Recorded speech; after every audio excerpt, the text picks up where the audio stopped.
kasama natin si... Raylene! Yan. So, si Miss Raylene kasama natin for 7 days, no? So, ito yung first of 7 days. So, Miss Raylene, nandito tayo ngayon sa food trip.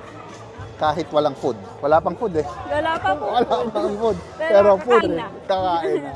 So, first question, Miss Raylene, ano ang favorite food mo? And why? And why? And why? Siyempre, adobo. Kasi meron tayong toyo at suka.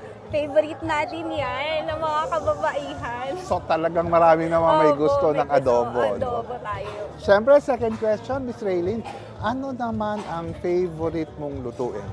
Ang favorite kong lutuin, siyempre, yung mga prito. Pritong manok, pritong isda, pritong itlog, lahat prito.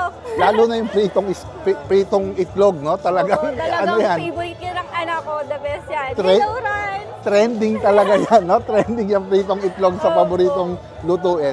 At syempre, last question. Handa ka na ba sa last question natin? Sige, ano po yun? Okay.